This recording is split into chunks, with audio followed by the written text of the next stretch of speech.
Hello students, आज हम लोग कुछ प्रॉब्लम्स करेंगे जो रिसेंट ईयर्स में जेईई एडवांस में पूछे गए हैं और कुछ ऐसे प्रॉब्लम्स जो पोटेंशियल प्रॉब्लम्स हैं जेईई एडवांस में, उस टाइप के प्रॉब्लम्स पूछे जा सकते हैं। सबसे पहले हम लोग ये प्रॉब्लम देखते हैं बच्चों। ये 2016 में पूछा गया था जेईई एडवांस। ये एक पैराग्राफ था, इसके दो क्वेश्चंस हैं इस पे बेस्ड, वो दोनों हम लोग सॉल्व करेंगे अभी।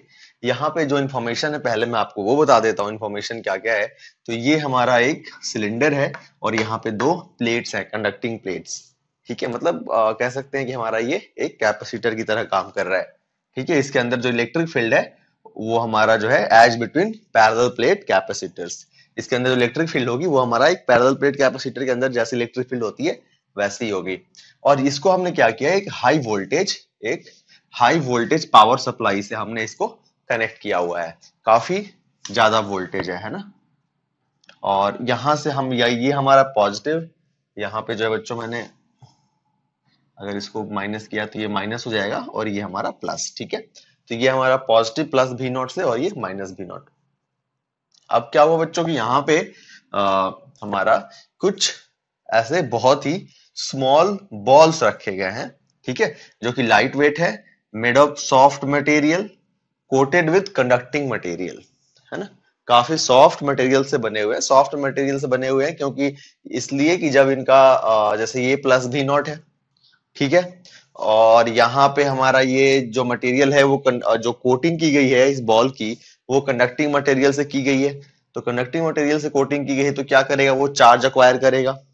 चार्ज अक्वायर करने के बाद जो अगर जैसे जैसे कि हमारा ये पॉजिटिव से कनेक्टेड है तो इस पे पॉजिटिव चार्ज आ जाएगा। पॉजिटिव चार्ज आ जाएगा तो यहाँ पे ऑलरेडी पॉजिटिव चार्ज है तो पॉजिटिव चार्ज इसको रिपेल करेगा। और ये निगेटिव से कनेक्टेड है तो यहाँ पे निगेटिव चार्ज आएगा।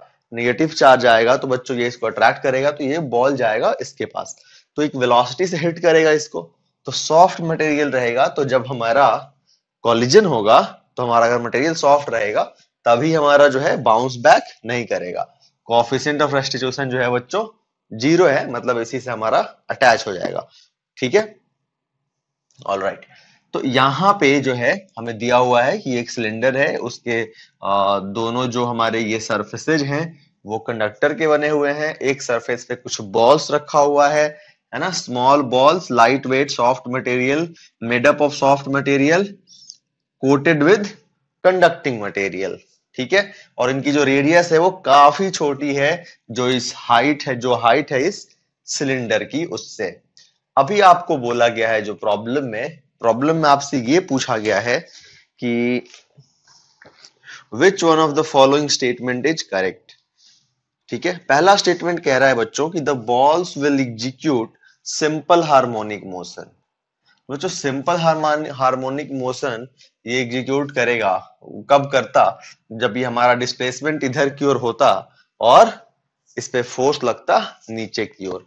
लेकिन ऐसा हो रहा है क्या बच्चों, बिल्कुल नहीं हो रहा है। ये ऊपर की ओर जा रहा है और फोर्स भी ऊपर की ओर लग रहा है। अट्रैक्टिव फोर्स की वजह से ही जो है हमारा ये जा रहा है। अगर हम इसको डिस्प्लेस भी करते हैं प्लस चार्ज आने के बाद तो ये हमारा ये इसको रिपेल ही करेगा, अनस्टेबल है।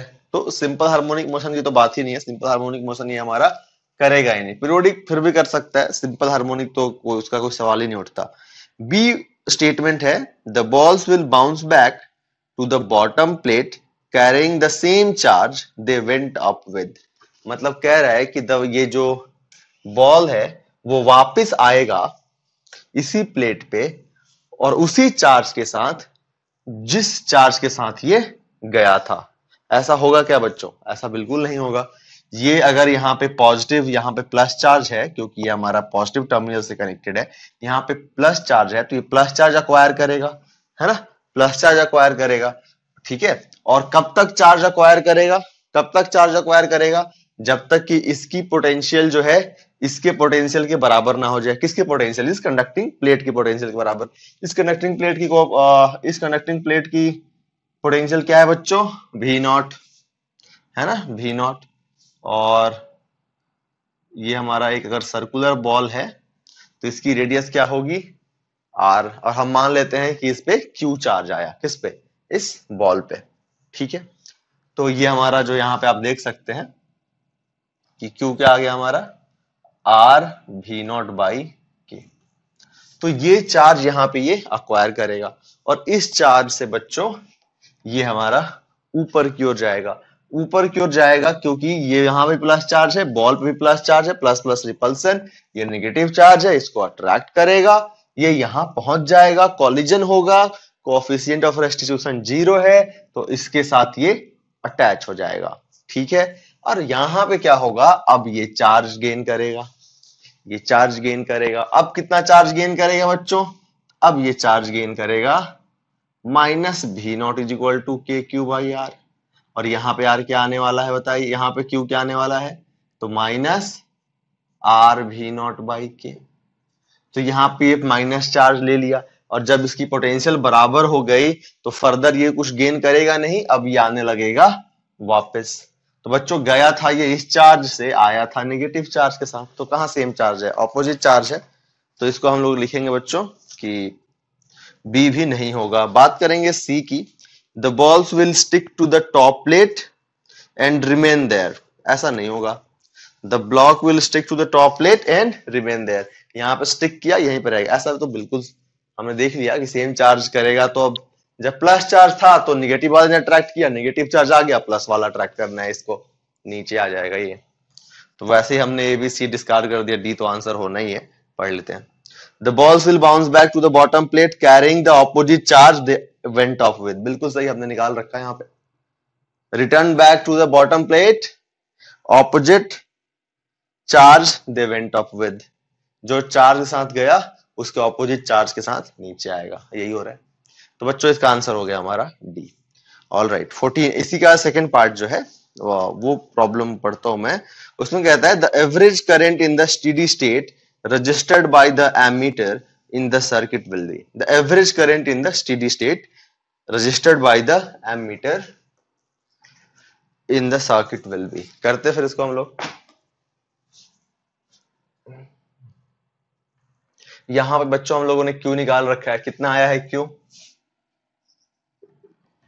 आर भी नॉट बाई के, ठीक है। अब बच्चों स्टेडी स्टेट की बात करें तो हमारा स्टेडी स्टेट में क्या होगा, I is equal to q by t, q तो हमने निकाल रखा है, क्यू हमने निकाल रखा है, और अगर ऐसा आप सोच सकते हो कि जितना करंट ये गया उतना ही नीचे आ जाएगा, अगर हमारा मतलब आपके दिमाग में ऐसा आ सकता है कि जितना प्लस चार्ज से ऊपर गया नेगेटिव चार्ज उतना ही चार्ज हमारा नीचे भी आ रहा है, तो ये तो कुछ रीड करेगा नहीं। तो आप देख सकते हो ये हमारा प्लस चार्ज से ऊपर गया ना, कितने चार्ज से, आर भी नॉट बाई के, तो करंट की डायरेक्शन क्या हो गई ये, और ये कितना चार्ज लेके गया, आर भी नॉट बाई के, आया कितना चार्ज लेके नीचे,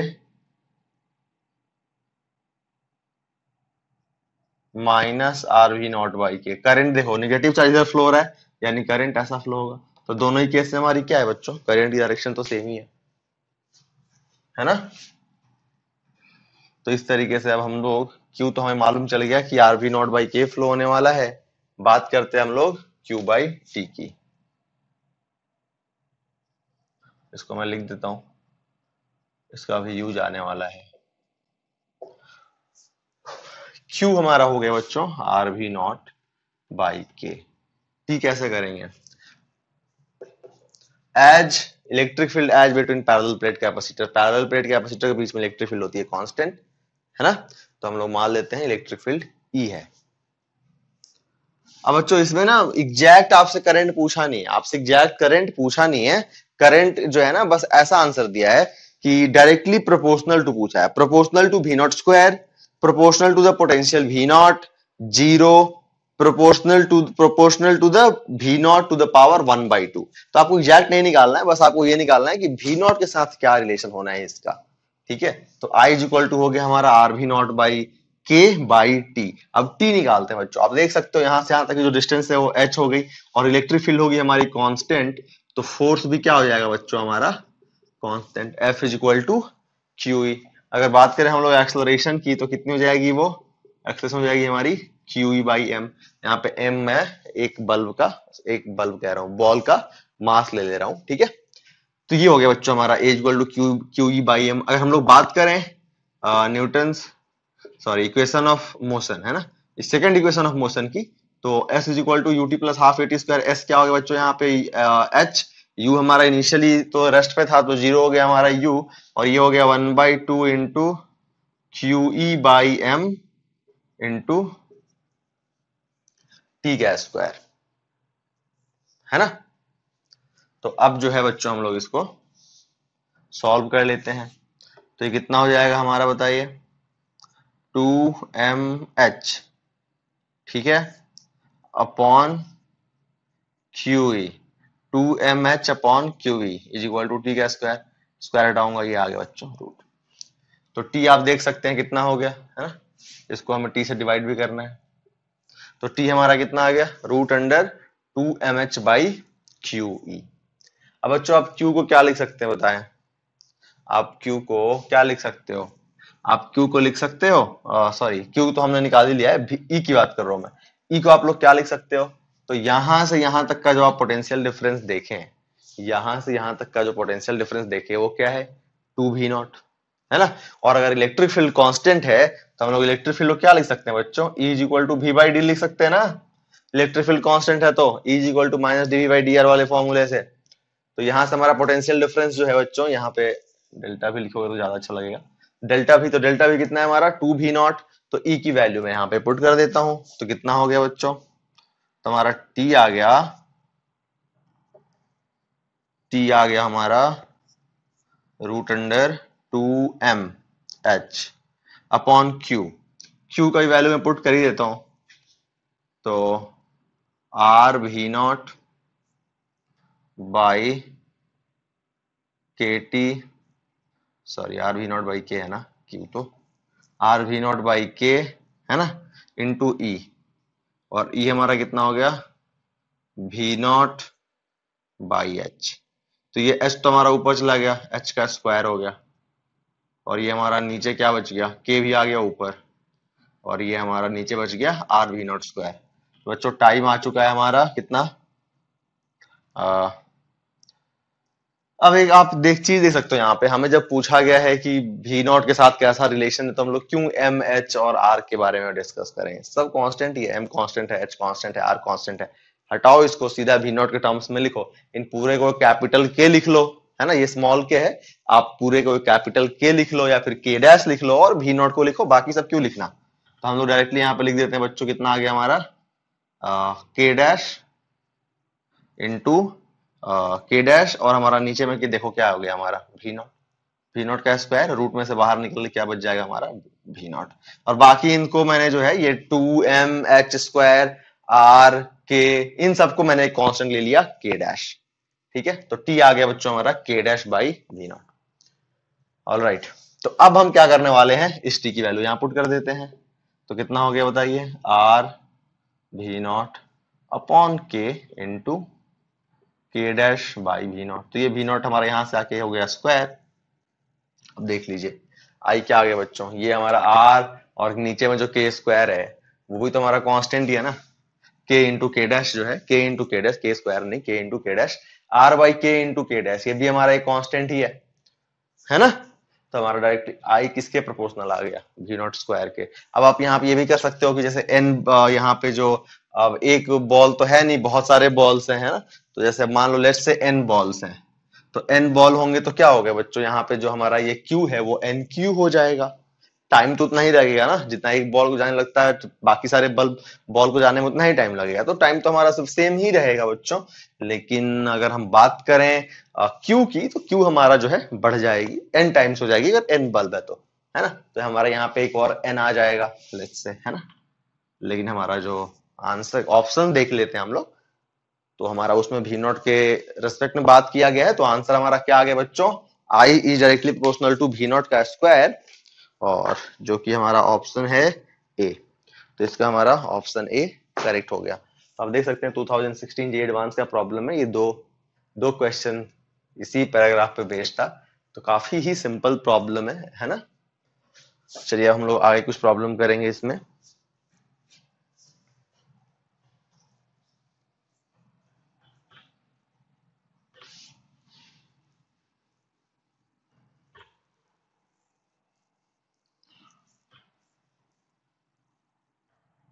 अब बच्चों हम लोग एक प्रॉब्लम करते हैं ऐसा कि एक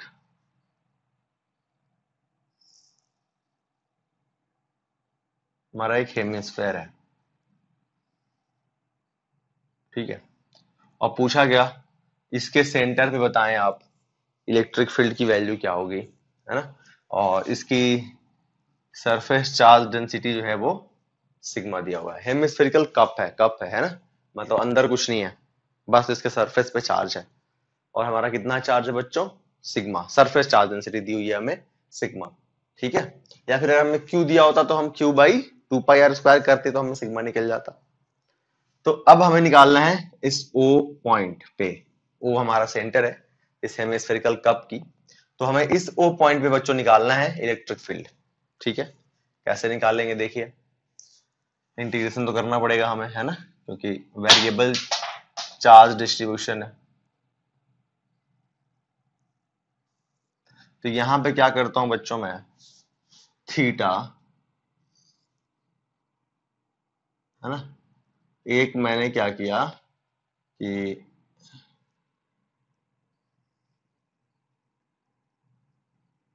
थीटा एंगल पे बच्चों, अब थीटा एंगल जो है मैं इसके साथ लेता हूं, वर्टिकल के साथ। थीटा एंगल पे मैंने एक एलिमेंट ले लिया, है ना, जिसकी थिकनेस मैंने ले ली, ये वाला जो एंगल है बच्चों ये मैंने ले ली डी थीटा, बहुत स्मॉल एंगल। तो ये कितना हो गया बच्चों, तो आर डी थीटा, ठीक है। इसकी रेडियस कितनी हो जाएगी बताइए, इसकी जो रेडियस होगी वो कितनी हो जाएगी बताएं। तो ये यहां से यहां, ये आर है ना बच्चों, this is R, this is theta, तो ये कितना हो गया हमारा आर साइन थीटा, और ये कितना हो गया आर कॉस थीटा। इसकी जरूरत है क्यों, क्योंकि मैंने जो एलिमेंट लिया है बच्चों, रिंग लिया है, थीटा एंगल पे मैंने एक रिंग लिया है जिसकी थिकनेस डी थीटा ली है मैंने। तो रिंग लिया है मैंने, तो हम लोग क्या करेंगे, इस रिंग के वजह से इस ओ पॉइंट पे इलेक्ट्रिक फील्ड निकालेंगे। तो कितनी हो जाएगी electric field, electric field due to ring का फॉर्मूला आई होप आप नहीं भूले होंगे। तो कितना होता है बच्चों बताइए, ये होता है हमारा K Q X divided by R square plus X square whole 3/2, ये होता है ना।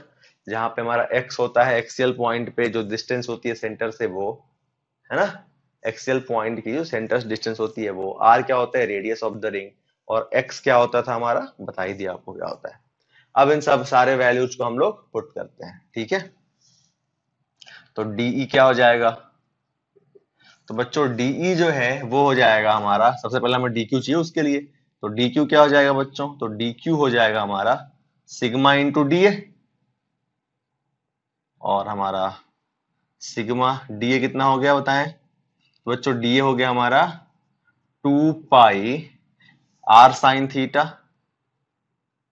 इंटू थिकनेस, थिकनेस कितनी है आर डी थीटा। तो बच्चों हमारा जो DQ है यहां लिखता हूं मैं, DQ जो आ गई हमारी वो आ गई 2 pi r² sign theta D theta, ये आ गई DQ वैल्यू पुट करो, K, है ना, और Q,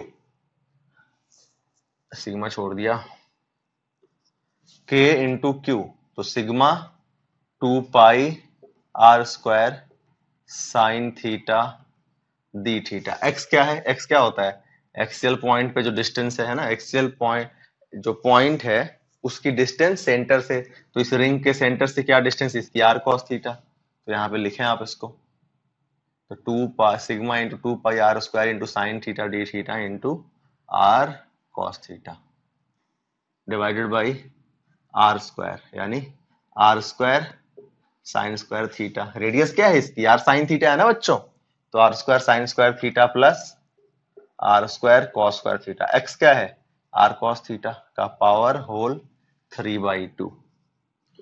तो d कितना हो गया,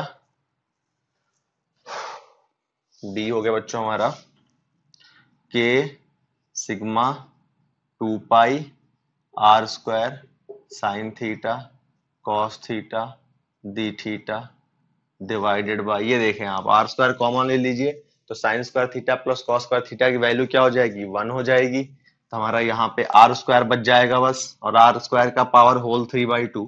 नीचे क्या बच जाएगा, आर क्यूब। आर स्क्वायर से हमारा जो है बच्चों, वेट ये हमारा आर क्यूब आएगा ना, आर स्क्वायर इंटू आर है, आर क्यूब। आर क्यूब से आर क्यूब हमारा कैंसल आउट हो गया। अब इसको सॉल्व करते हैं हम लोग। डीई, तो डीई आ गया हमारा के सिग्मा 2 पाई। ठीक है, अब चाहे तो के का वैल्यू पुट कर सकते हैं, 1/4 पाई एप्सिलॉन नॉट। ठीक है, अंदर क्या बच गया हमारा, इंटीग्रेट कर देता हूँ मैं इसको। अभी कब तक ऐसा लेके चलेंगे, इसको करना पड़ेगा ना इंटीग्रेट। और मैं क्या करता हूँ बच्चों, 2 से मल्टीप्लाई डिवाइड कर देता हूँ। आपको पता है मैं क्यों कर रहा हूँ ऐसा, इंटीग्रेट करने के लिए। साइन थीटा कॉस थीटा का इंटीग्रेशन हमारा बहुत मुश्किल होने वाला है। 2 साइन थीटा कॉस थीटा कर दूंगा, साइन 2 थीटा में बदल जाएगा, आराम से इंटीग्रेशन हो जाएगा। और वेरिएशन कहां से कहां तक है बच्चों, थीटा की वेरिएशन कहां से कहां तक है, 0 से लेके पाई/2 तक। 0 से लेके पाई/2 तक है हमारी इसकी वेरिएशन, आप देख सकते हैं, है ना। थीटा हमारा कहां से कहां तक वेरी करेगा, 0, और 0 से लेके फिर पाई/2 तक आ गया, तो हमारा ये सारा कवर हो जाएगा ना। ऑल राइट, आप इसको देख सकते हैं कितना होगा ये। तो यहां पे हो गया हमारा ई, और ये हो गया 2 पाई से 2। तो ये बच गया हमारा basically sigma upon 4 epsilon naught, और ये हो गया हमारा sine 2 theta D theta 0 to पाई/2, है ना बच्चों। सिग्मा अपॉन 4 पाई/एप्सिलॉन naught sine 2 theta D theta का इंटीग्रेशन क्या होगा आप बताइए। तो इसका इंटीग्रेशन हो जाएगा बच्चों हमारा 1/2 minus cos theta, 1/2 minus cos 2 theta, है ना। जो यहाँ पे हमारा होता है इंटीग्रेशन में क्या आता है, वो डिनोमिनेटर में आ जाता है। डिफरेंशिएशन होता तो मल्टीप्लिकेशन में आता है, इंटीग्रेशन में डिवीजन हमारा क्या होता है, ये डिवीजन में आ जाता है। और यहाँ पे हम लोग लिख देंगे बच्चों पाई/2 और 0। चलिए सॉल्व करते हैं इसको हम लोग। तो हमारा ये कितना आ गया, सिग्मा अपॉन पाई भी तो कैंसिल हो गया, पाई क्यों कैरी कर रहा हूं, sigma upon 4 epsilon not into 1/2 into minus cos 2 theta, है ना। यानी माइनस कॉस 2 इंटू पाई/2 कितना हो गया, माइनस कॉस पाई, और माइनस ऑफ माइनस कॉस 0, है ना बच्चों। कितनी होगी हमारी electric field, sigma upon 4 epsilon not 1/2 minus cos pi, कितना हो गया, माइनस ऑफ -1 हो गया, और ये भी हमारा +1 इंटू 2। 2 से 2 कैंसिल आउट हो गया, हमारा इलेक्ट्रिक फील्ड की जो वैल्यू आ गई बच्चों, वो हो गई हमारी सिग्मा अपॉन 4 एप्सिलॉन नॉट। ठीक है, तो ये आ गया हमारा आंसर। अब यहाँ पे आप सोच सकते हो डायरेक्शन की बच्चों, तो हमारी रिंग की जो इलेक्ट्रिक, हमें यहाँ पे जैसे आपने सोचा होगा कि जैसे हम लोग रिंग वगैरह का निकालते हैं तो उसमें हमें क्या करना पड़ता था, इलेक्ट्रिक फील्ड का कंपोनेंट लेना पड़ता था। यहाँ पे हमें इलेक्ट्रिक फील्ड की कंपोनेंट लेने की जरूरत नहीं पड़ेगी, क्योंकि आपको पता ही है कि डिस्क का जो हमारा एक्सियल पॉइंट पे इलेक्ट्रिक फील्ड होती है वो ऐसी होती है।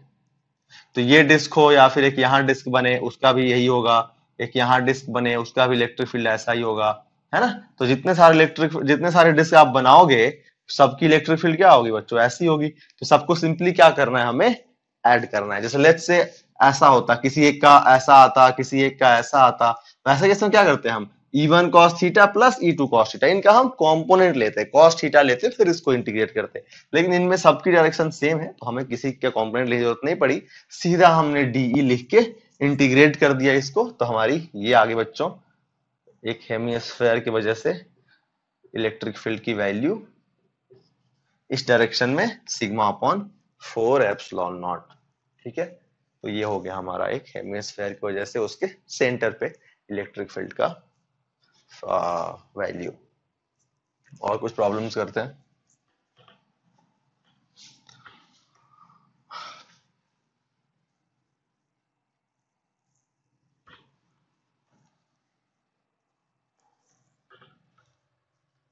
जैसे लेट्स से आपको ऐसा एक प्रॉब्लम दिया हुआ है, एक यूनिफॉर्मली चार्ज डिस्क है और आपको क्या करना है, लेट्स से उसके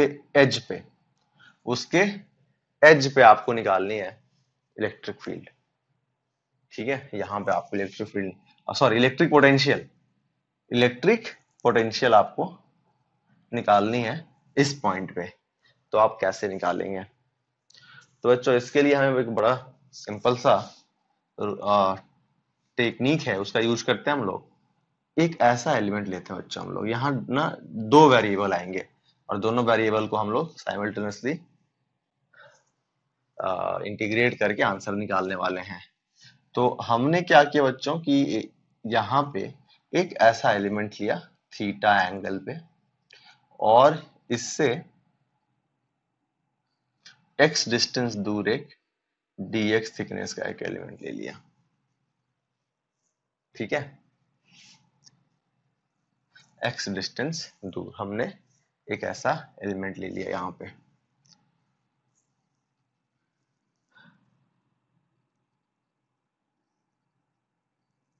और इसकी वजह से मैं यहाँ पे पोटेंशियल निकालता हूं कि इसकी वजह से यहाँ पे पोटेंशियल होगा क्या, है ना। तो देखिए क्या होगा हमारा इसकी वजह से पोटेंशियल,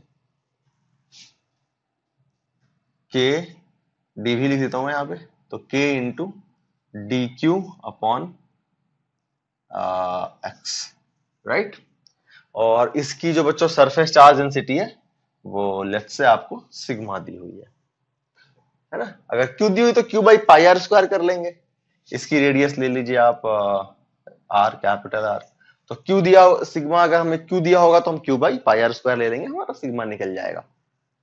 तो बच्चों हमारा ये जो डी क्यू की बात करें तो डी क्यू हमारा होगा कितना बताइए। तो थिकनेस जो है बच्चों वो मैंने ले लिया है dx, यानी कि ये जो है बच्चों मैंने इसको ले लिया है dx, ये है हमारा डी थीटा, है ना।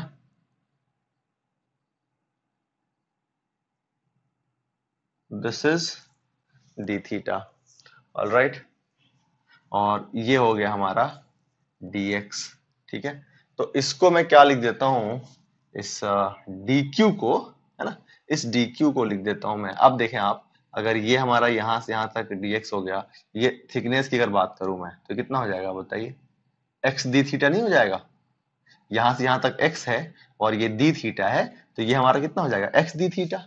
तो हमारा d अगर मैं लिखूं, dq क्या होगा हमारा sigma into D A.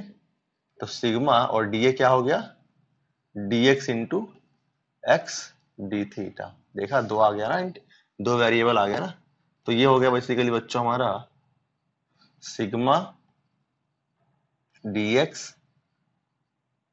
Sigma x dx D theta. इसका एक तरीका और है जिसमें बच्चों हमारा एक ही वेरिएबल आएगा जब हम लोग एलिमेंट ना ऐसा लेते हैं, उसमें ऐसा एलिमेंट लेते हैं हम लोग, ऐसा एलिमेंट लेते हैं। लेकिन पर्सनली मेरे को ना वो थोड़ा सा ज्यादा बड़ा लगता है। उसमें हम लोग इंटीग्रेशन में प्रोडक्ट रूल का यूज करना पड़ता है, आइलेट्स का यूज करना पड़ता है, तो वो मेरे को थोड़ा सा लंबा लगता है। ये मेरे को सिंपल सा लगता है, तो बच्चों को मैं इसी से बताता हूँ और आपको सही लगेगा भी ये सिंपल है। तो ये हमारा हो गया D Q sigma x D x D theta. अब हमें देखना पड़ेगा एक्स की वेरिएशन कहां से कहां तक है और थीटा की वेरिएशन कहां से कहां तक है, फिर हमारा सिंपली आंसर निकल जाएगा।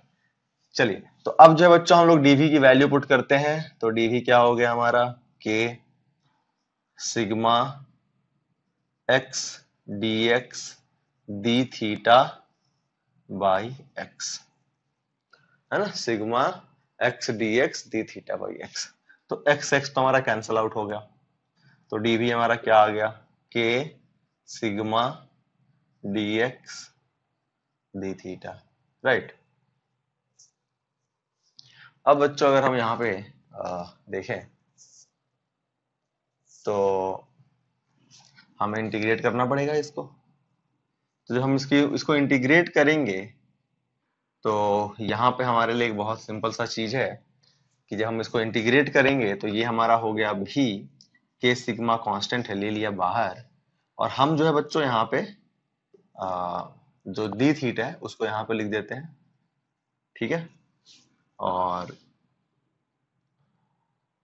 मैं ना दो इंटीग्रेशन लगाता हूँ यहाँ पे, डी थीटा डी एक्स, ठीक है। एक इंटीग्रेशन जो बच्चों x के लिए है और एक इंटीग्रेशन है हमारा थीटा के लिए। अगर मैं बात करूं x के वेरिएशन की, तो x हमारा कहां से कहां तक जाएगा, आप उसको देख लें।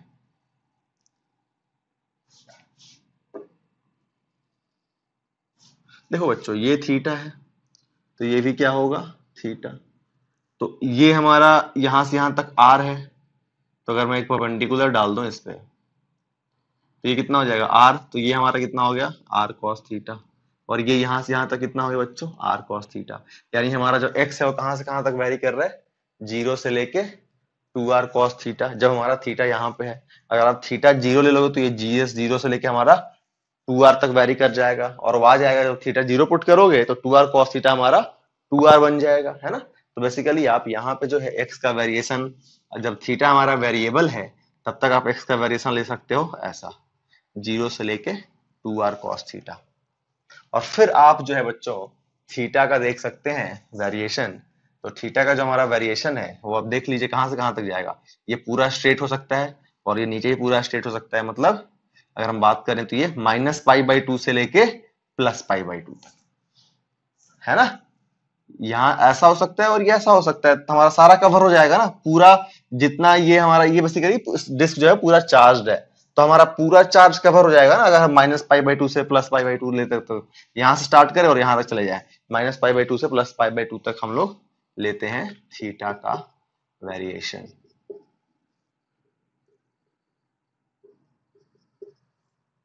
आप देख लें इसको, अब ये हो गया हमारा के सिग्मा। अब बच्चों जब हम लोग ना इसको x को जब हम लोग इंटीग्रेट करेंगे ना, तो थीटा को हम लोग क्या कर रहे हैं, थीटा को जो है बच्चों हम लोग ले रहे हैं कांस्टेंट। जैसा डिफरेंशिएशन में पार्शियल डिफरेंशिएशन मैंने आपको जैसा पढ़ाया था, तो उसमें हम लोग क्या करते थे, जब x के रेस्पेक्ट में डिफरेंशिएट करते थे तो y z को कांस्टेंट लेते थे। यहाँ पे वैसा कर रहे हैं हम लोग, पार्शियल इंटीग्रेशन तो नहीं बट है ना। तो यहाँ पे हम लोग डी थीटा को हम लोग बाहर ले लेंगे, कांस्टेंट ट्रीट करेंगे और dx को इंटीग्रेट कर देंगे। तो यहाँ आ गया हमारा डी थीटा, और dx का इंटीग्रेशन हो गया हमारा x, upper limit 2r cos theta, lower limit 0, कितना हो गया हमारा k sigma integration of 2r cos theta D theta. ये हमारा कहां से कहां तक इंटीग्रेट, -π/2 से +π/2। थोड़ा सा इसको दूर लिखता हूं, यहाँ तो चलो फिर भी एडजस्ट हो जाएगा,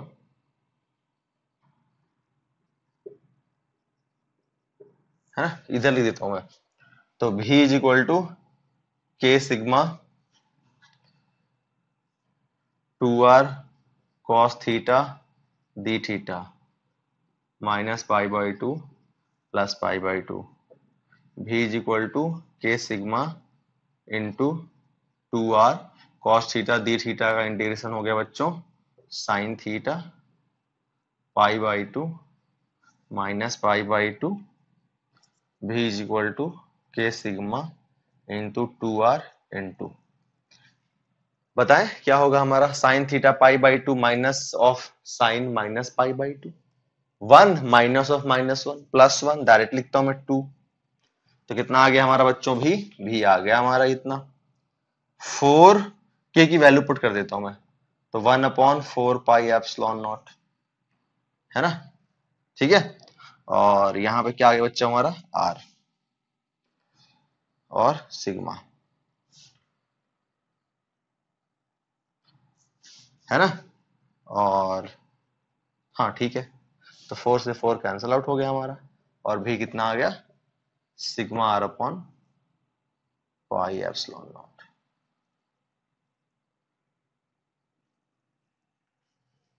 ठीक है। हमने यहाँ पे k की वैल्यू पुट कर दी 4πε0, 2 इंटू 2 4 हो गया, 4 से 4 कैंसिल आउट हो गया, सिग्मा इंटू r/πε0। तो ये आगे बच्चों हमारा आंसर। यानी यहाँ पे पोटेंशियल कितनी हो जाएगी हमारी, यहाँ पे ए पॉइंट पे सिग्मा r/πε0।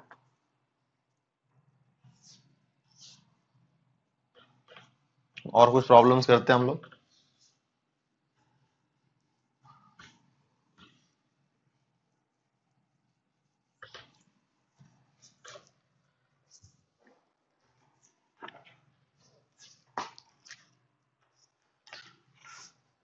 बच्चों ये एक प्रॉब्लम है। Two non-conducting spheres of radii r1 and r2 are carrying uniform volumetric charge densities plus rho and minus rho। बच्चों दो ऐसा हमारा स्फेयर्स हैं,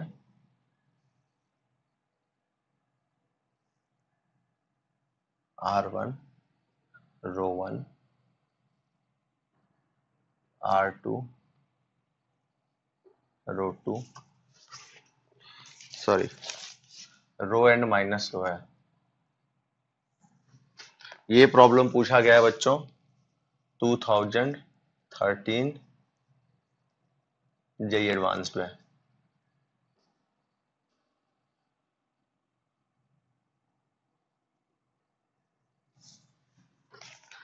कहता है two non conducting spheres of radii r1 and r2 volumetric charge densities plus rho minus rho respectively are placed such that they partially overlap as shown in the figure at all points in the overlapping region।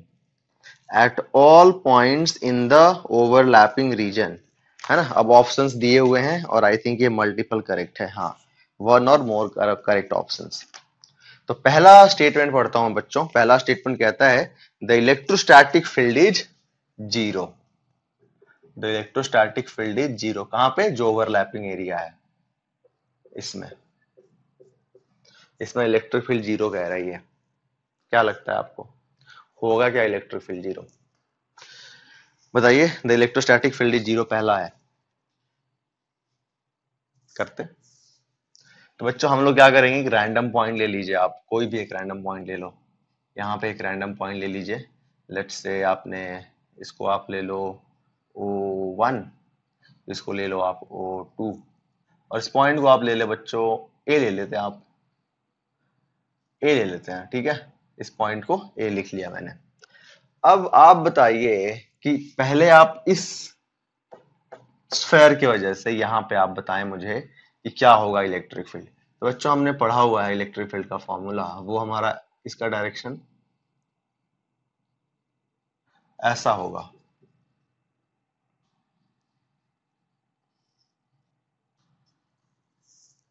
है ना।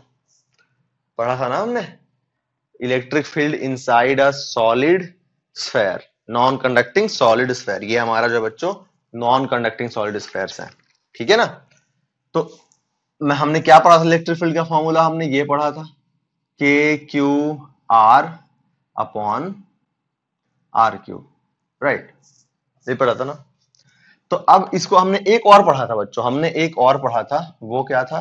वो था ये rho r vector upon 3 epsilon naught, है ना। क्या किया था हमने इसको, ये यहाँ पे हमें रो दिया है इसलिए मैं ये वाला यूज कर रहा हूं। किया क्या मैंने, इस क्यू की वैल्यू पुट कर दी। ये भी मैंने आपको लिखवाया हुआ था, अगर आपको याद नहीं आ रहा हो तो मैं इसको कर देता हूं।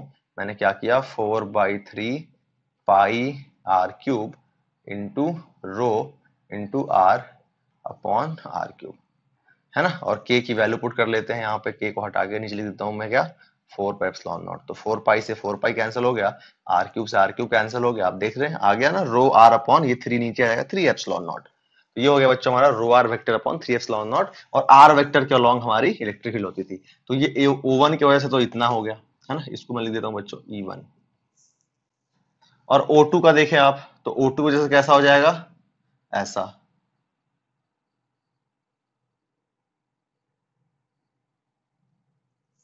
देखो नहीं होगा क्या, होगा ना। माइनस चार्ज है तो यहाँ पे माइनस साइन आ जाएगा, तो अंदर की ओर, ठीक है। तो इसको मैं कुछ भी आप इसको ले सकते हैं। क्या ले सकते हैं आप इसको, आप O1 ए ही रहने दो और इसको O2 ए ही रहने दो, है ना। तो आपका जो E1 आ गया बच्चों, वो आ गया ऐसा। देखो एक वेक्टर ये हो गया और एक वेक्टर के हेड पे दूसरे वेक्टर का टेल रखा हुआ है। रिजल्टेंट क्या आएगा बच्चों, triangle law. Triangle of vector addition, ये है ना। तो अगर बच्चों मैं ये तो खत्म ही, ये तो सवाल ही नहीं इसका। इलेक्ट्रिक फील्ड नेट में निकालूं तो कितना हो गया, E1 vector plus E2 vector. और यहाँ पे मुझे ट्रायंगल लॉ से बड़ा सिंपली मिल गया कि E1 vector plus E2 vector जो है वो कितना हो गया हमारा, रो, ये वाला डायरेक्टली मैं लिख दूं इसको फिर। अच्छा चलो मैं लिख के करता हूँ, इसको ले लेता हूँ बच्चों मैं R1 और इसको ले लेता हूँ मैं R2, इसको R1 वेक्टर, इसको R2 वेक्टर इधर की ओर। तो रो R1 vector upon 3 epsilon not plus row R2 vector upon 3 epsilon naught. तो ये कितना हो गया, rho upon 3 epsilon not R1 vector plus R2 vector. तो कितना हो गया, rho upon 3 epsilon not R1 vector plus R2 vector क्या होगा, ये। इसको बच्चों मैं ले लेता हूं R वेक्टर,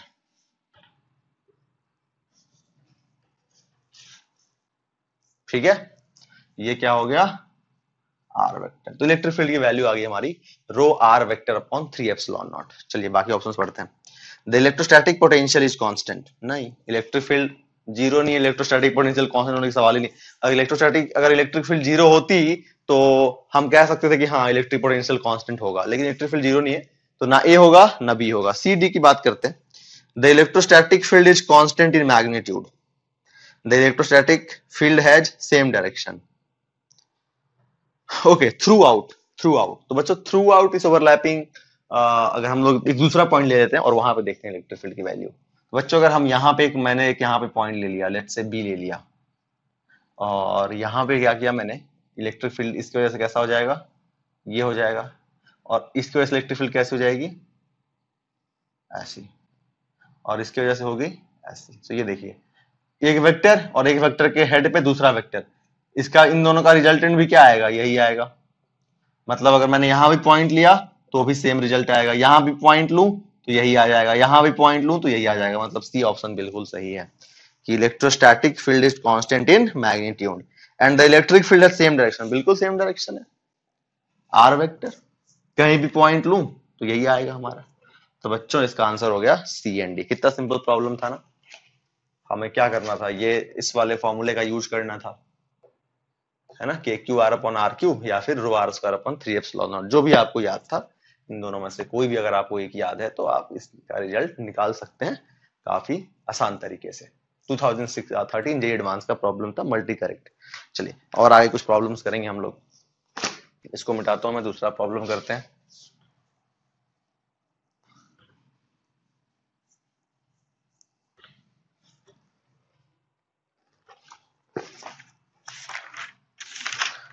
कुछ कैपेसिटर वगैरह करते हैं। चलिए ये करते हैं 2014 का, 2014 एडवांस का प्रॉब्लम करते हैं बच्चों।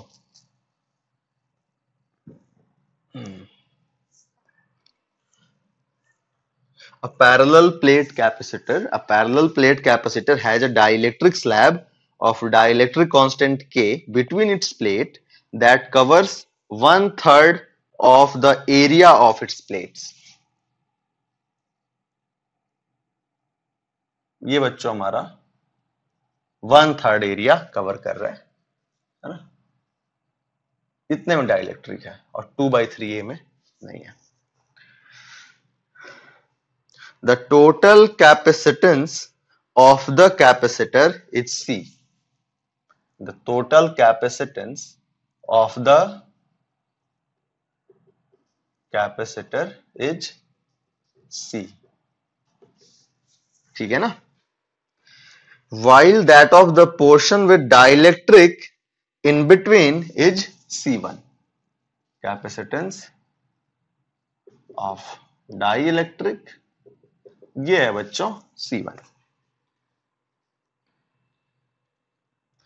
When the capacitor is charged, the plate area covered by the dielectric gets charge Q1. When the capacitor is charged, the plate area covered by the dielectric gets charge Q1. यानी जब हमने plate को charge किया तो इसको मिल गया charge Q1, ठीक है, and the rest of the area gets charge Q2, यानी ये प्लस Q2 या माइनस Q2 अगर मैंने इसको पॉजिटिव टर्मिनल से कनेक्ट किया है तो। The electric field in the dielectric is E1 and that in the other portion is E2. All right, this is E1 and this is E2. Choose the correct options ignoring edge effects. ठीक है, edge effects मतलब कि हमारा जैसे होता है ना कि यहाँ पे थोड़ी सी अलग सी चार्ज है, यहाँ पे अलग सी चार्ज है, तो उससे थोड़ा सा इम्पैक्ट आता है, बट हमें उस चीज को इग्नोर करना है। पहला ऑप्शन है हमारा E1 by E2 is equal to 1, है ना, तो हम लोग लिख देता हूँ मैं, चलो E1 by E2 is equal to 1, E1 by E2 is equal to 1 by K, E1 by E2, sorry, Q1 by Q2, Q1 by Q2 is equal to 3 by K and Q1 by Q2, नहीं, C by C1, C by C1 is equal to 2 plus K upon K। Alright, ये चार option है बच्चों।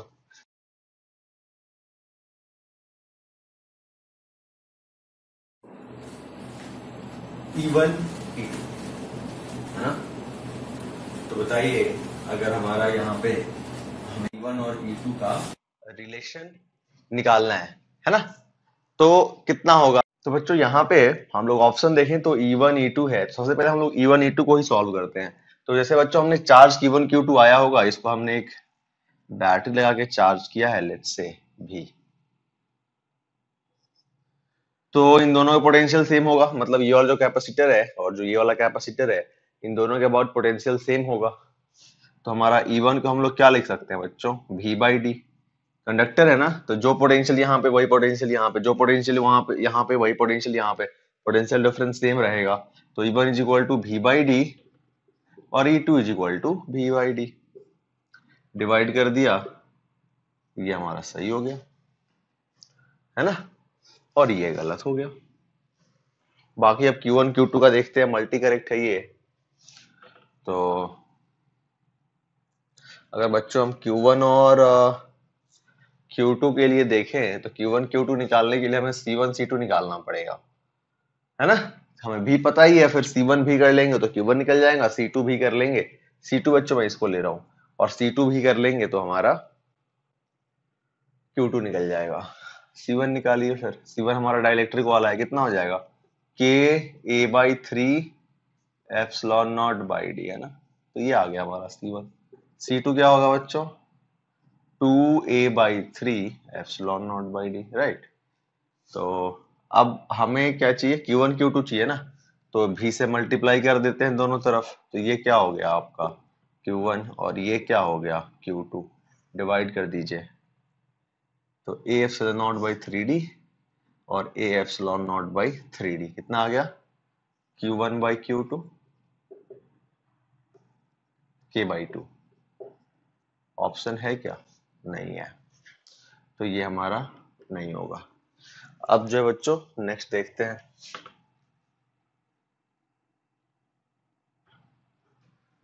C1, okay, हमने निकाल लिया था, कितना C1 था, K A epsilon naught by 3D, C2 कितना था, 2A epsilon naught by 3D, right. हमारा इसके लिए एरिया 2A बाई 3 हो जाएगा, कितना हो गया फिर, C पैरेलल में है ना, A epsilon naught by D common ले लूंगा, क्या बच गया, K बाई 3 अपॉन K, अब 3 भी ले लीजिए बाहर, 3 भी कॉमन ले लो, तो अंदर क्या बच गया, K प्लस 2, राइट, है ना, C plus C equal to C1 plus C2, C क्या है, पूरे का है कैपेसिटेंस टोटल, तो अब C1 बाई C2 क्या आ गया, हमें C बाई C1 चाहिए, तो C बाई C1 क्या हो गया हमारा, A epsilon naught by 3D 2 plus k divided by k a epsilon naught by 3d, right. अब a epsilon naught by 3d, a epsilon naught by 3d cancel out हो गया, क्या बच गया 2 प्लस के बाई के, आ गया हमारा ये, यानी ये हो गया बच्चों हमारा सही। तो काफी सिंपल प्रॉब्लम था ये, है ना, हमने सॉल्व कर लिया इसको। कब का पूछा गया था ये बच्चों? दिस वाज 2014 एडवांस का प्रॉब्लम था ये, है ना, 2014 एडवांस का। चलिए अब हम लोग नेक्स्ट प्रॉब्लम करेंगे। तो बच्चों इसका ऑप्शन देखिए, तो हमारा ऑप्शन इसका कौन सा सही हो गया? ए और डी, है ना, ए और डी, ये दो ऑप्शन हमारे सही हो गए।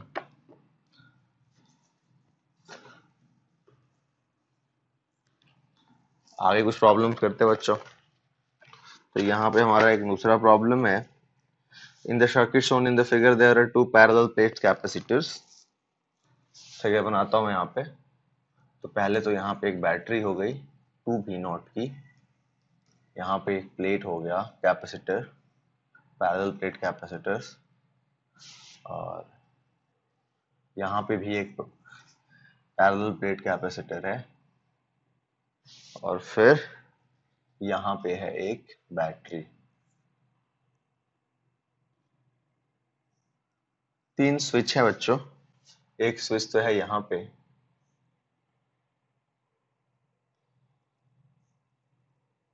एक स्विच है यहाँ पे, और एक स्विच है यहाँ पे।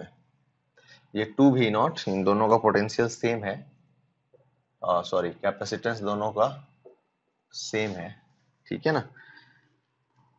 There are two parallel plate capacitor each of capacitance C.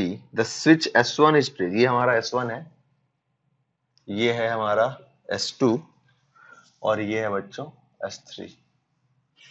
कहता है the switch S1 is placed first to fully charge the capacitor C1 and then released. तो इसको पहले क्लोज किया गया, है ना, और फिर इसको फुली चार्ज होने दिया गया। बच्चों फुली चार्ज होने देंगे तो इसमें कितना चार्ज आ जाएगा हमारा? 2v0, है ना। तो ये हो गया हमारा यहाँ पे हमारा पोटेंशियल आया कितना? 2v0, और चार्ज कितना हो जाएगा? 2cv0, right. अब फिर उसको रिलीज कर दिया, और कहता है the switch S2 is then press to charge the capacitor C2, और फिर इसको हमने प्रेस किया इसको चार्ज होने देने के लिए। तो बच्चों देखो, इस पे हमारा टोटल चार्ज है 2cv0, और इसको प्रेस किया, इसको हमने क्लोज कर दिया। तो अब देखो दोनों कैपेसिटेंस सेम है, तो चार्ज इक्वली डिवाइड हो जाएगा पोटेंशियल सेम होने के लिए, है ना। जब हम इसको कनेक्ट करेंगे दोनों पैरेलल में, दोनों में पोटेंशियल सेम होना चाहिए। पोटेंशियल सेम कैसे होगा? जब जितना चार्ज इस पे उतना ही चार्ज इस पे, क्योंकि कैपेसिटेंस भी बराबर है। वैसे हम लोग अगर नहीं होता तो क्या करते? मान लेते कि इसका Q इस पे ट्रांसफर हुआ है, तो हम लोग इसको करते हैं 2cv0 minus Q upon C1 is equal to Q upon C2 करके हम लोग Q निकाल लेते। लेकिन यहाँ पे दोनों कैपेसिटेंस इक्वल है, तो हमारे लिए काफी सिंपल काम हो गया कि cv0 इसके पास रह जाएगा और cv0 इसके पास चला जाएगा, है ना। तो यहाँ पे देखो पैरेलल प्लेट है ना, तो यहाँ पे cv0 और यहाँ पे माइनस cv0। ये पहले था, जब आपने इसको क्लोज कर दिया तो हमारा ये अरेंजमेंट हो जाएगा, और यहाँ पे क्या? cv0 और यहाँ पे माइनस cv0। जब हमने S2 को क्लोज करके चार्जिंग होने के बाद रिलीज कर दिया, है ना। अब कहता है after some time S2 is released and then S3 is pressed. S3 को प्रेस किया गया फिर, है ना, S3 को प्रेस किया गया।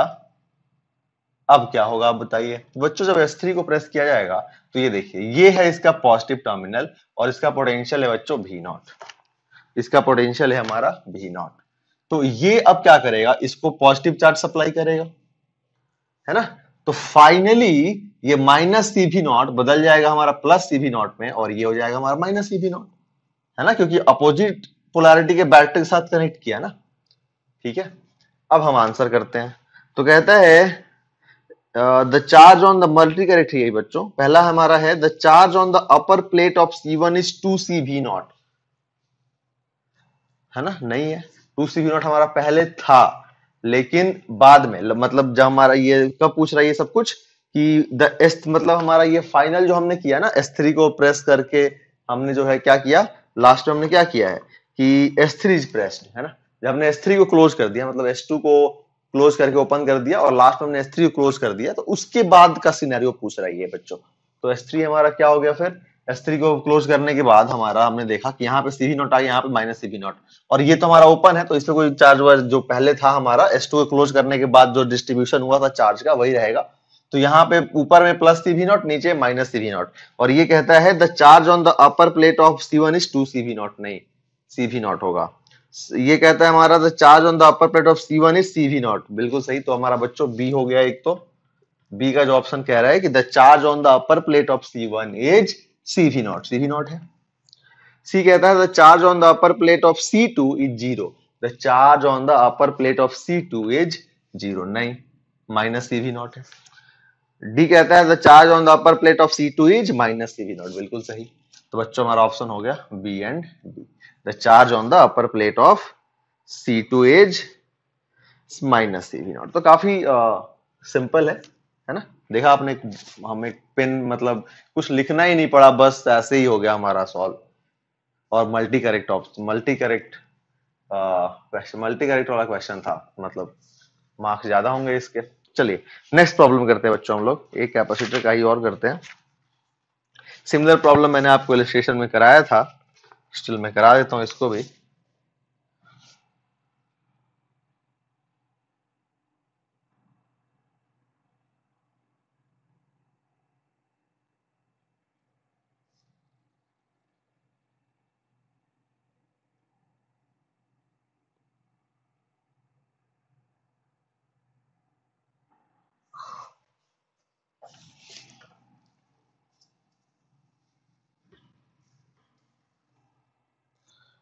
ये बच्चों कैसे मैंने आपको कराया, आई थिंक वो पूछा गया था हमारा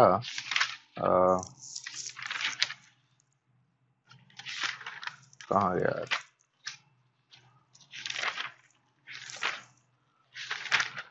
हाँ वो पूछा गया था बच्चों हमारा 2013 एडवांस में। और ये जो मैं प्रॉब्लम करा रहा हूँ आपको, ये 2015 एडवांस का है। ये हमारा बच्चों 2015 जेई एडवांस का प्रॉब्लम है। कहता है कि एक पोर्शन जो है इसका, कहता है parallel plate capacitor having plates of area S, मतलब ये वाला हमारा S हो गया, और एंड प्लेट सेपरेशन D। ये बच्चों दो प्लेट जो है ना हमारा, ये है दो प्लेट,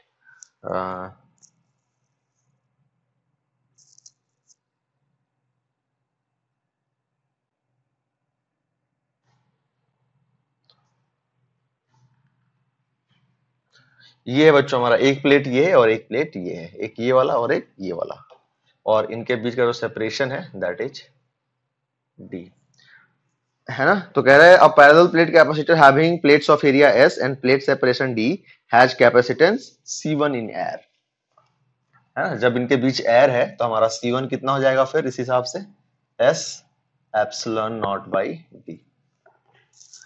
अब कहता है when two dielectrics of different relative permittivities E1 is equal to 2 and dt is equal to 4 are introduced between the two plates as shown in the figure, the capacitance becomes C2, then C2 is to C1 is what?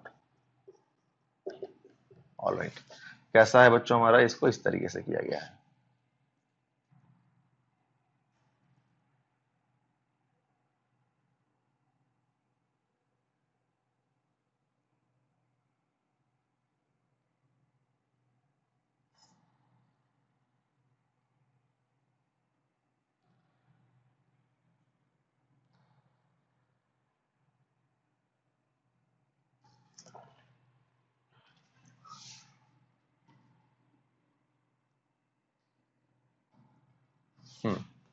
ये वाला जो है बच्चों हमारा, इसको अगर हम लोग देखें, है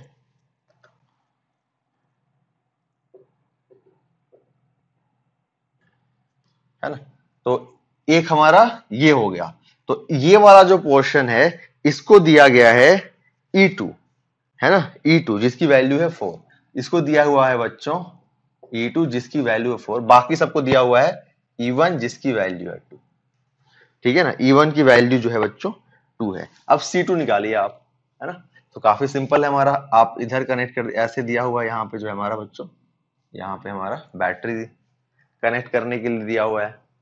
तो ये हमारा कैसा हो गया, आप देख सकते हैं नीचे वाला जो पूरा पोर्शन है हमारा ये वाला, ये तो हमारा एक कैपेसिटर हो गया, और ऊपर वाला है हमारा दो में डिस्ट्रीब्यूट हो गया, और वो दोनों किसमें बच्चों, सीरीज में, और ये किसमें, इन दोनों के इक्विवेलेंट के साथ पैरेलल में।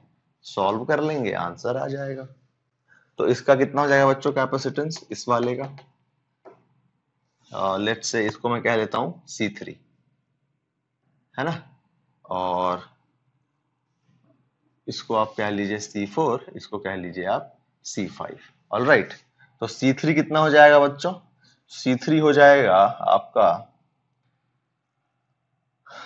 2 into S/2, plate area S/2 हो जाएगा, एप्सिलॉन नॉट बाई D/2, है ना। D तो आधी होगी ना फिर, तो कितना हो गया हमारा, 2 से 2 कैंसिल आउट, ये हो गया हमारा 2S epsilon naught by D, right, ये हो गया हमारा C3। सिमिलरली हम लोग C4 निकाल सकते हैं। C4 में हमारा क्या हो जाएगा, अच्छा बच्चों एक हम एक काम और कर सकते हैं कि हमारा S, अगर आप C1 देखें तो C1 क्या है, S epsilon naught by D, तो आप क्यों ना इसकी वैल्यू पुट कर दें, तो ये हमारा कितना हो जाएगा 2C1, राइट। C4 को देखें तो C4 में सब कुछ सेम है, S/2 है, D/2 है, बस E2 4 है, यानी ये वाला जो है वो हमारा 4 है, तो ये कितना हो जाएगा हमारा फिर C4, तो C4 हो जाएगा बच्चों 4C1, और हमारा C3 हो गया 2C1। C5 देख लेते हैं बच्चों, तो C5 हो जाएगा हमारा, देखिए यहां भी 2 होगा, है ना, K2 है इसके लिए भी 2, एरिया तो हमारा आधी हो जाएगी, S/2 हो जाएगी, है ना, लेकिन इसके लिए हमारा जो D है वो D ही है, D/2 नहीं है, तो ये हो गया हमारा D। तो ये तो बच्चों हमारा C5 कितना हो गया, C1 के बराबर हो गया, है ना। और इनका अगर हम इक्विवेलेंट निकाले तो हमें क्या मिलेगा, C2 मिल जाएगा। तो C2 क्या होगा, इन दोनों का सीरीज में सॉल्व करते हैं तो इन दोनों का C इक्विवेलेंट कितना हो जाएगा, 2C1 into 4C1 upon 2C1 plus 4C1 यानी 6C1। तो C1 से C1 कैंसिल आउट, और 2 से 3, तो कितना हो गया बच्चों 4C1/3, यानी इन दोनों का इक्विवेलेंट आ गया हमारा 4C1/3। पैरेलल है तो पैरेलल में ऐड होता है कैपेसिटेंस, तो 4C1/3 प्लस C1 कितना आ गया 7C1/3, तो C2/C1 कितना हो गया 7C1/3 अपॉन C1, यानी बच्चों, है ना, काफी सिंपल। चलिए इसको मिटाता हूं मैं। 2015 जे एडवांस में देखिए कितना आसान प्रॉब्लम पूछा गया इलेक्ट्रोस्टैटिक से। आगे बढ़ते हैं बच्चों, हम लोग नेक्स्ट क्वेश्चन करेंगे एक और।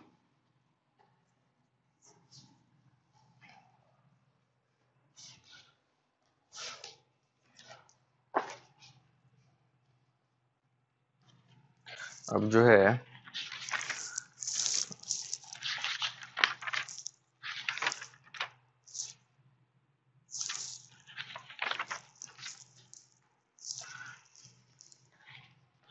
हाँ ये करते हैं बच्चों एक प्रॉब्लम, कहता है two non conducting solid spheres of radii r and 2r।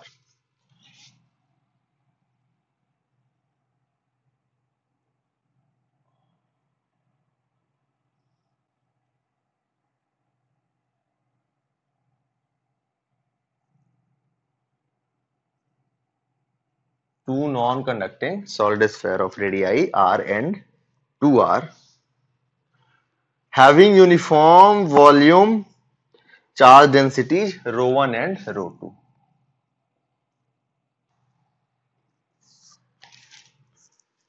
respectively touch each other, touch कर रहे हैं दोनों।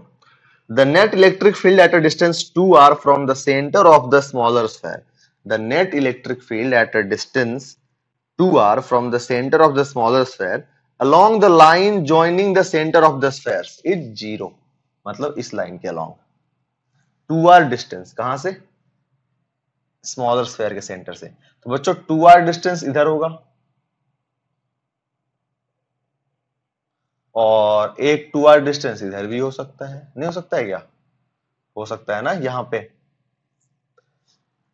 दोनों तो 2r, ये तो नहीं कहा गया कि किस साइड, ये बस इतना कहा गया along the line, multiple correct है, अलोंग द लाइन कहा गया है हमें।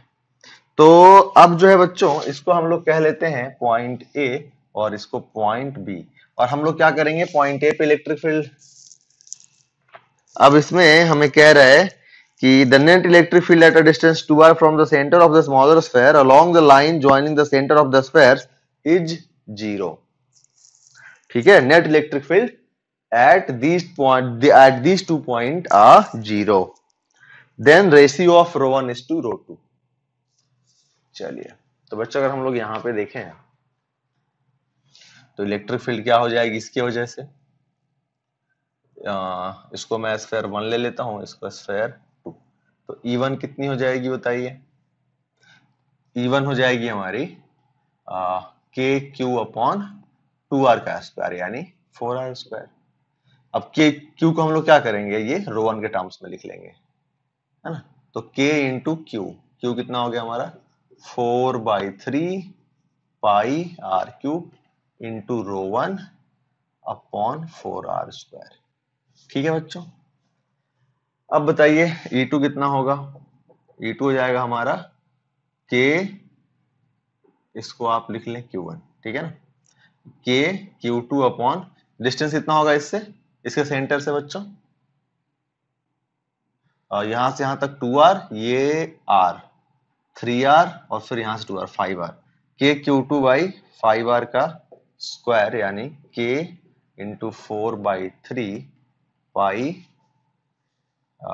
2r का क्यूब, इसका रेडियस तो बच्चों 2r है ना, तो 2r का क्यूब कितना हो गया हमारा 8r क्यूब इंटू रो 2 अपॉन 25r स्क्वायर। अब देखिए नेट इलेक्ट्रिक फील्ड जीरो कब होगी, नेट इलेक्ट्रिक फील्ड जीरो होने के लिए अगर देखो ये पॉजिटिव है, मान लो रो 1 पॉजिटिव है तो इधर भी इलेक्ट्रिक फील्ड लगाएगा, अगर रो 2 भी पॉजिटिव हो गया, मतलब पॉजिटिव चार्ज डेंसिटी है इस पे, पॉजिटिव चार्ज डिस्ट्रीब्यूटेड है इस पे, तो बच्चों आप मुझे बताएं ये भी फिर इधर ही करेगा, तो फिर कभी जीरो होगा क्या? कभी जीरो नहीं होगा, दोनों का सेम डायरेक्शन में इलेक्ट्रिक फील्ड होगी, कभी जीरो पॉसिबल ही नहीं है, यानी ये निगेटिव होना चाहिए, तभी इसका जो होगा बच्चों हमारा इधर की ओर होगा इलेक्ट्रिक फील्ड। या तो फिर आप सिंपली इन दोनों को ऐड करके, इसको ऐड करके जीरो से इक्वेट कराएं, ये इधर जाएगा अपने आप निगेटिव हो जाएगा, तो इन दोनों को इक्वेट कराएं यहां निगेटिव साइन के साथ, सॉल्व करिए, तो k into 4/3 pi are cube, k into 4/3 pi are cube, R square क्या बच गया? बच गया बच्चों rho 1/4 is equal to 8 rho 2 by minus sign के साथ 25। तो बच्चों रो 1 इज टू रो 2 कितना आ गया हमारा -32/25। एक तो ये आ गया, ऑप्शन में है क्या? बिल्कुल है बच्चों, 18 का बी, एक तो आ गया हमारा, ठीक है ना। अब ये भी, इस पे बी पे भी करके देख लेते हैं कि करने से कोई ऑप्शन आता है क्या। तो बच्चों अगर हम लोग बी पे देखें तो बी पे E1 तो इतना ही रहेगा, बस डायरेक्शन जो यहाँ पे इधर की ओर था, E1 हमारा बस यहाँ पे बी पे E1 बच्चों जो है हमारा वो इधर की ओर हो जाएगा E1। अब E2 देखिए, अभी आप E2 देखिए बच्चों, अगर आप चाहते हैं कि यहाँ पे नेट इलेक्ट्रिक फील्ड जीरो हो तो E2 किधर होना चाहिए, इधर की साइड, और इधर की साइड कब होगा, जब हमारा ये जो स्फेयर 2 है उसका, उस पे पॉजिटिव चार्ज हमारा डिस्ट्रीब्यूटेड है, पॉजिटिव चार्ज डिस्ट्रीब्यूटेड होगा तभी तो away from the centre electric field होगी, निगेटिव होता तो टुवर्ड्स द सेंटर हो जाती है ना।